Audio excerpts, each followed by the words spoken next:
In a world that's rushing, we slow it down, finding light where shadows surround.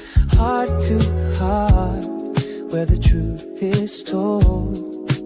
We rise together, stories unfold. The gold is within. If you don't go within, you go without. Every voice, every heart, it's what we're about. Together we rise, hand in hand, soul to soul. Warm, safe and loving, making each other. Hello. Hello. Well, welcome everyone. I am genuinely looking forward to today's conversation because we're diving into something I think is something we all experience, and it's whether we realize it or not. We often think that our biggest challenges are the people around us, right? If we think about our spouse or our partner, maybe our children, our parents, coworkers. But what if some of the greatest opportunities for growth are actually hidden within the patterns we keep repeating? So today I'm joined by mother-daughter dynamic duo who have spent years helping people understand those patterns, navigate relationships with greater awareness, and begin the work of healing from the inside out. So today we are flipping the tables around and we are welcoming Rochelle Schwartz and Alisha Schwartz. Ladies, welcome and hello. It's a good switch. I kind of like it. It's very cool. And who else better to have you interview us than you? Thanks. Thanks so much.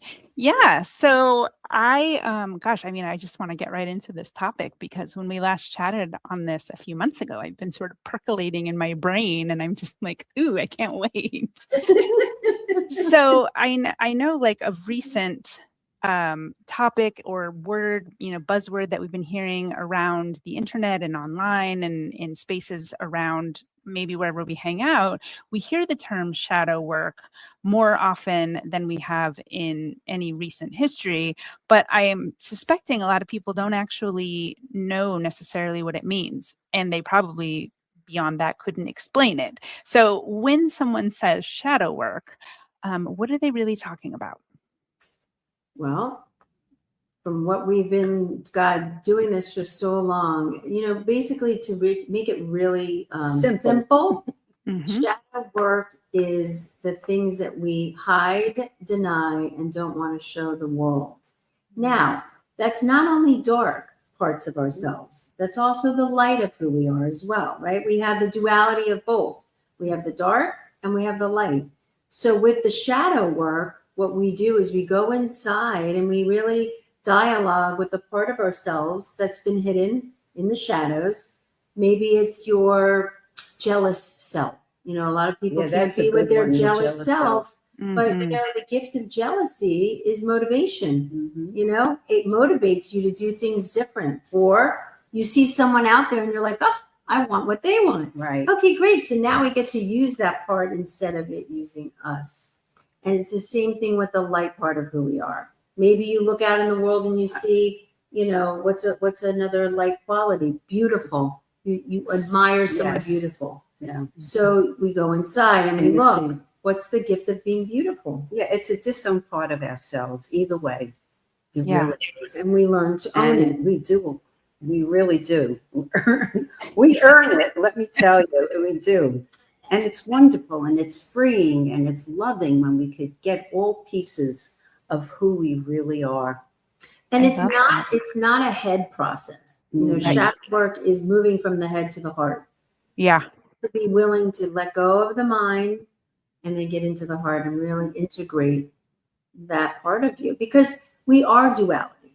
We are walking dualities, right? You don't know cold if you don't know hot. Right? You don't know up, you don't know down. Yeah. Same thing with shadow. You have to have all of who you are to be authentic with who you are. Yep. And then it's a good analogy was when if you're sitting in a room that's very dark and you open the door and there's the light. And, that's such an easy way to see something like that. because most people want to hide Yeah, and deny all of it. that's right. It's But easier that way. Yeah, Yeah. but there's so many gifts. But it's funny. I hear that. We hear that all. It's What? easier to be in the dark. It's because you're comfortable. We Right. talk about patterns. Yeah, those It's Yeah. a comfortable pattern. Yeah. It's like putting on a nice comfy, cozy nightgown. You're used to it. So if you open up the light to it, you're like, Mhm. wait, oh, okay, I can see where this jealous part of me has served me in my life. Yeah. It's motivated me. Yeah. Yeah, I think that's really interesting too. I can say for myself, having recognized that jealousy when I first got together with my husband. And I remember sitting down on the edge of the bed thinking to myself, okay, what is this actually doing for me? It's only making myself crazy, right? Like all I'm doing is running down this rabbit hole of, oh, what if? Oh, what if? And I guess I didn't realize at the time, 20 some years ago that I was doing shadow work at the time, but here I was doing it, not even knowing, because I was like, this isn't serving me in a way that's productive, right? It's sure it may be motivating me, but it probably not in the right ways, until I sort of started to embrace it and understood like why it was there and what it had done to serve me to that point. So I think that's that analogy too with sitting in the dark and opening the door. I think that's a really beautiful imagery of like what's possible when you get a little uncomfortable. And light comes in, watch out. That's right. It's wow. Magical. It is magical. It really Yeah. is magical. And I it's love funny it. that you said jealousy, because when you do this kind of work, you get to see and feel if something's coming up for you, and it's not them, Right. it's you. And I remember with Alisha, as a mother, you always want to rise higher and that you know better and that all this kind of stuff. And I became very jealous of her. Now, I'm sure a lot of mothers will not ever say that. Yep. Yeah. But I couldn't take it. It was like driving me crazy. So I did go within myself and started to write out what she was actually showing me. Yeah.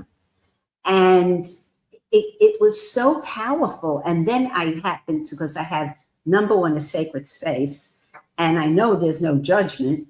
So and I do the same work. So I happened to have said to her, I really want to share this with you.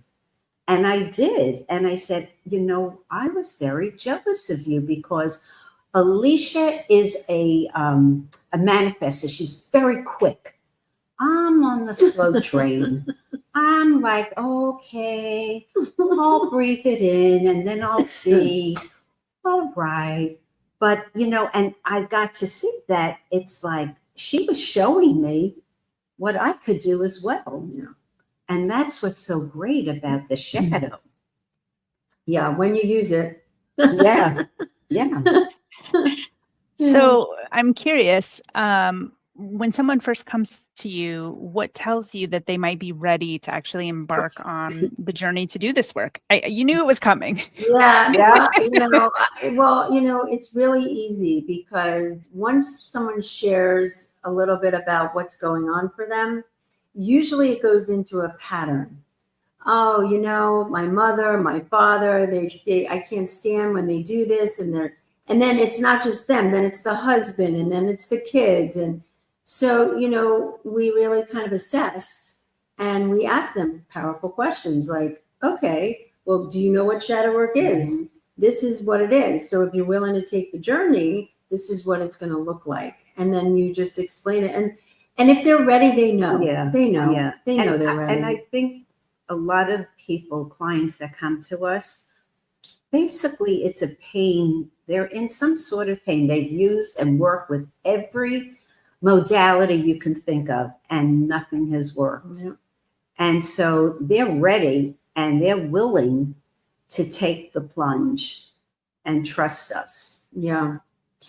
It's amazing. I think about one person I'm working with right now, and she's going to end up working with the mother, I'm sure. And she came to me 3 weeks ago.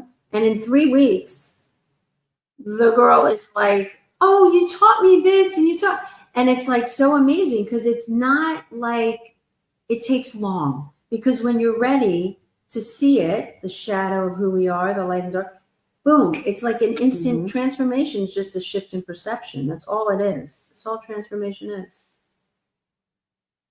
Yeah, that's, I that love is, that. what'd you say? Oh, I just said I love that. I apologize. No, It's no, okay. no. That's the truth. And it's usually people, I could look at people and I know right away, boy, can you use shadow work. They're in it and they're repeating their relationships and complaining, but they have to be ready. Yeah. And Yeah, it's because change. you don't want to. You can't drag someone along in this Mhm. process. It won't work. Right. So the assessment part Mhm. is like humongous. We ask powerful questions, and we know right away, as well as they will by the end of the call, if they're ready to take on this kind of work, for sure. And I think we're very good at, being very honest with people that come to us. And a lot of people are afraid of change. They're so into the regular normal that it becomes their habit, their life. But, Joe Dispenza says something, when you're crossing the river of change. And that's the truth. When you're willing to cross the river of change, there's so many opportunities that people don't even know that they're missing, really. And it's so freeing. That's the thing about Yeah. shadow work. You become emotionally free. Yeah. You don't walk around hiding. Oh my God, Right. what if they find out? Right. What if they, it's like, you don't care if they find out because you already know. Yeah, that's true. And I think the one thing that I can say in all these years of working with people, doing my own work, still doing my own work, it always comes down to self-love. It's just what it is. And don't you think doing shadow work gives you Oh, it that sure does. self-love on steroids. steroids? It does. It really, really does. And so go ahead. I know you want to say something. Yeah, no, I think self-love, it also taps into self-trust, right? Those two are a little bit of the opposite sides of the same coin. And, self-trust is something I see in people in my world, and, letting go of stuff to be able to trust that it's going to be done is similar to what we're talking about here with the self-love piece, is that, you're trusting yourself to know that what's on the other side is going to make you a better human. It's funny. I hear this all the time. I'm not safe with XYZ. Now, I agree with that. But if you're not safe inside yourself, you're not safe. Because if you were safe inside yourself, you would know who to be safe with. You wouldn't put yourself in positions to be unsafe. Now, I know there's circumstances outside of things that happen, and it's a way to just be able to protect yourself, to give yourself that kind of self, trust, listen to the intuition that comes from that, and build that self-trust, because a lot of times we step over it. And that's where you're no longer listening to that voice. You're listening to the outer world instead of the inner world, which is already telling you, don't go with that person, stay away. And that's the lessons we learn, which is part of being human, to learn these lessons. And that definitely comes from when you are a child and you don't trust and you feel unsafe. And then you yourself become unsafe within yourself. So there's some wonderful, magical moments that people can really receive and change their story. Because after a while, the story doesn't work anymore. You can't hang on to it. You can't. And you can, but it's not going to give you anything. Yeah, that's the beautiful piece. Thing. Yeah, that's the beautiful piece.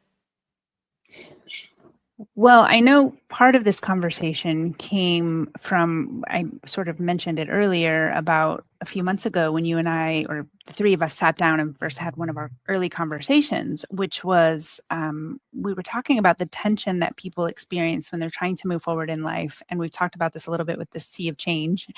And you made an observation. I think it was Rochelle that said it. It may have been Alisha. I can't remember. But we were talking about the two being in disagreement. And I remember writing it down because I thought it's not just like a sentence or it's something that we just like brush past. It's an entire conversation.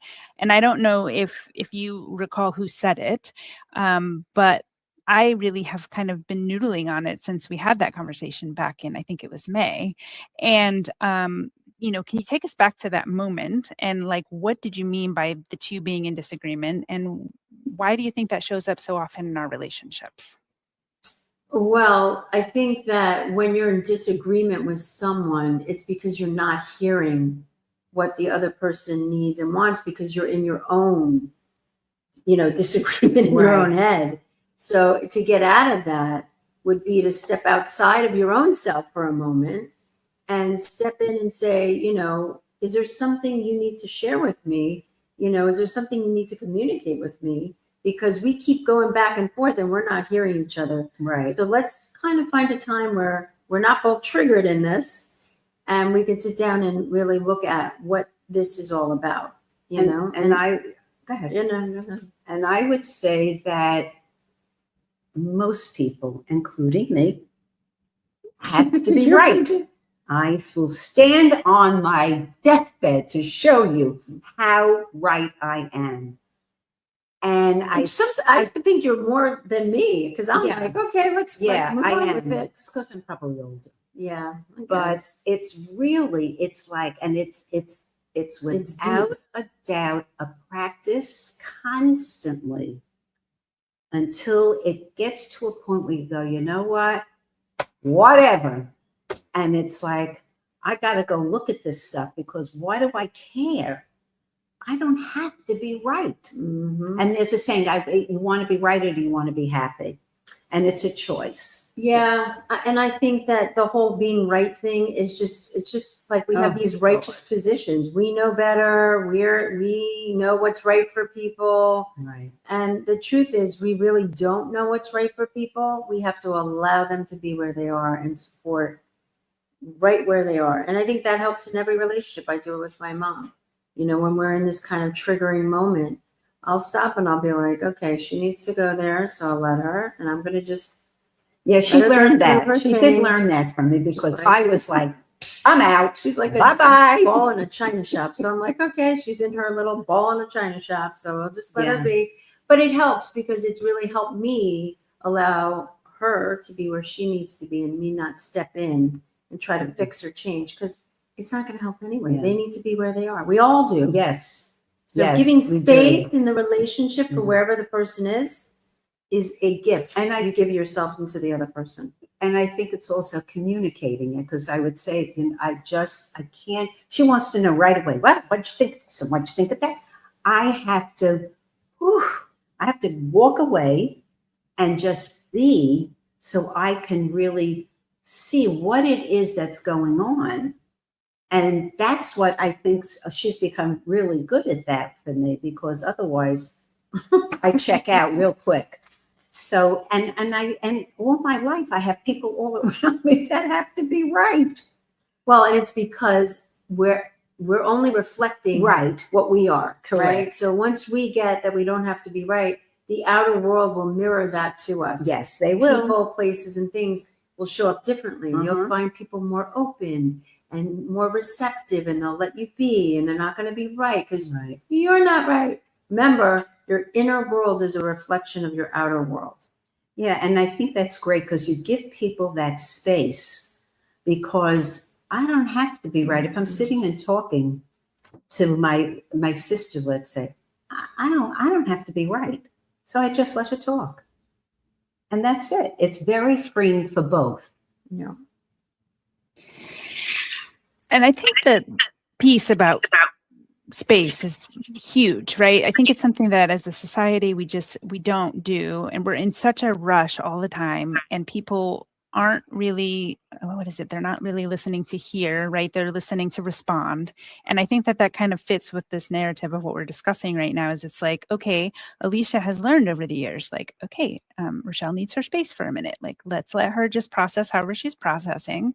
And when she's, ready to have the conversation, we can continue. And I think that that's a really powerful thing that you both have touched on and have kind of driven the point home. But I just sort of wonder, do you see it? I know we've talked about this from the relation of like being the Gen X and the Gen the boomer generation. And we're going to take a quick break, but we're going to come back and pick up on this piece. So stay tuned and we'll be right back.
Welcome back. So we were just talking about the element of rushing in conversation and not giving that, I call it the power in the pause, really giving someone space to allow them to process and whatever it is that they're thinking to work through. So something I've noticed is that often we're in a hurry, and not just with schedules, but with each other. And we're quick to respond, or we're quick to reassure or solve a problem, like you were saying, just kind of like interrupt or butt in or whatever the case may be. So how do we practice creating enough space for someone to really be simply just to be heard? I think it's trust, that you really need to trust yourself, because I have been that way many times. I have so much I want to say, and I don't want to forget at this stage of the game. So I'll cut that person off so I can bring my point out. And it just doesn't feel good anymore, because that person is sharing something and you want to give them that space of respect. Because you know what? Most of the times when we jump in on somebody, we are missing out something that could be fantastic for us to learn.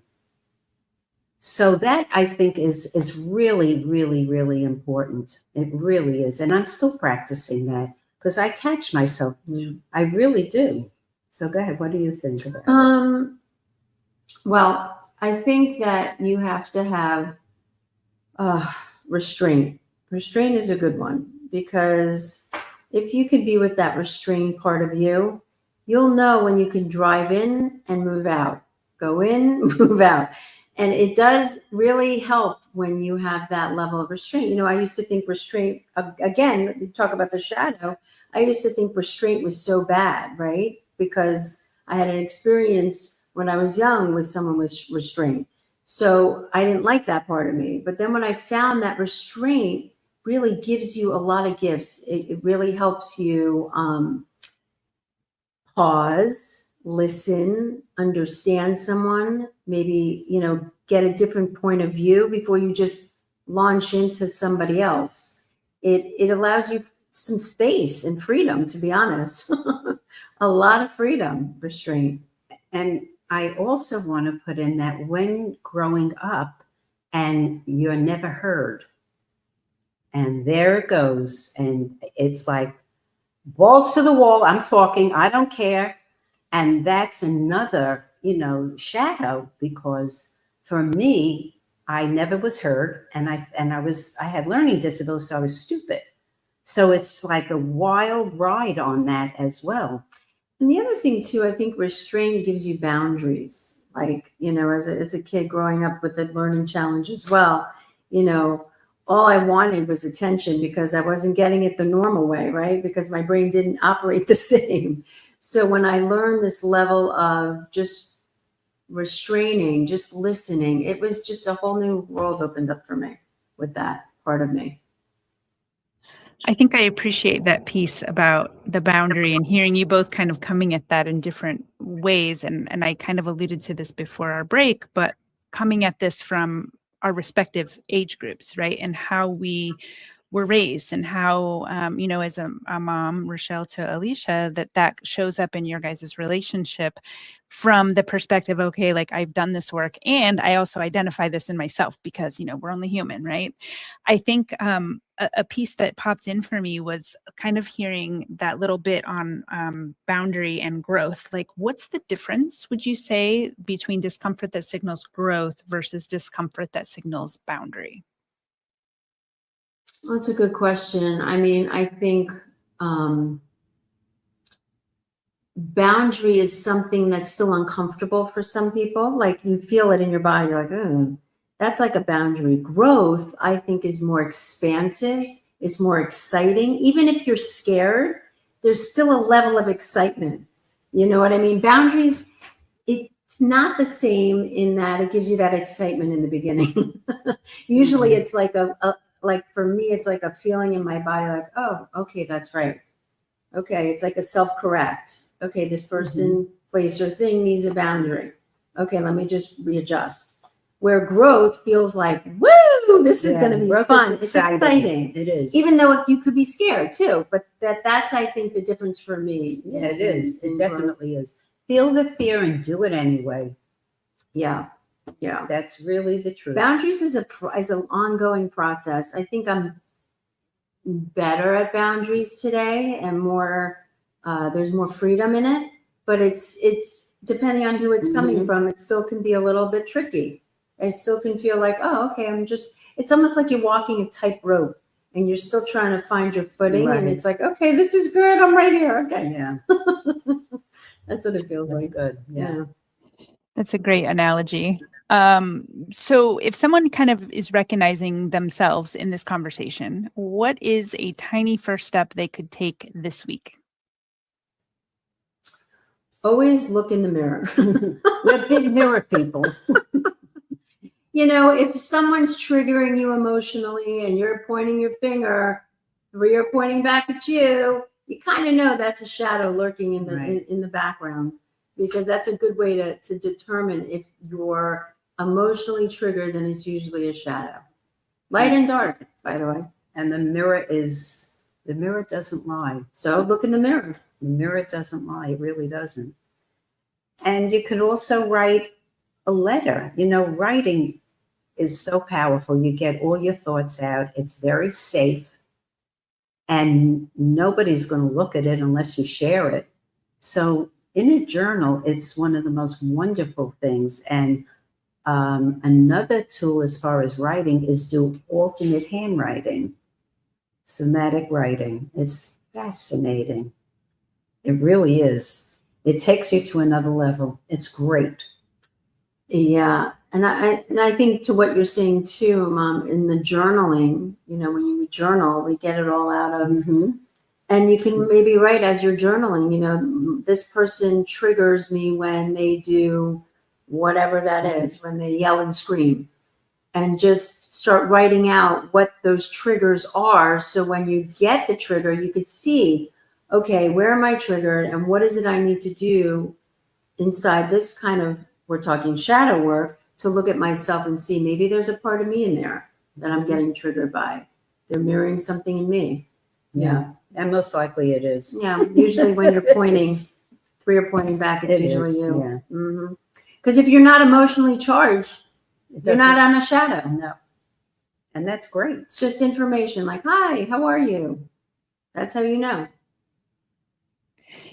I think that's a really powerful recognition. So I think one of the biggest takeaways from today's conversation is that our relationships don't just tell us about other people. They often tell us about ourselves. So Rochelle and Alisha, I thank you both for sharing your beautiful wisdom and experience and reminding us that awareness isn't about judgment. It's really about creating possibility for something different. And I would, we're going to share your information, of course, but if someone would like to learn more about your work, what's the best way for them to get in touch with you? Well, they can get to us on Coach Rochelle at Comcast.net. And I think mother-daughter. Dynamic Duo on all social on media. Facebook. And then we have a new website coming out Yes. in the next, hopefully, week or so, which will be really great. So we'll be able to give that as well. DM us on either platform, social media, LinkedIn, Instagram. Facebook. We're all over. We so are. You'll find us and we'll find you if it's That's the right for fit. sure. The That's for shadow will sure. bring us to you and you will bring Yes. us to them. That's true. Awesome. Well, I appreciate you letting me kind of take over and interview you two. It was lovely. And you'll be back to your regularly scheduled programming very, very soon in the next episode, probably. And I'll, keep my day job. Oh, no, you were amazing. Thank you, Dortha. You're welcome. We love you. You were great. And we thank you. You were great. Mwah.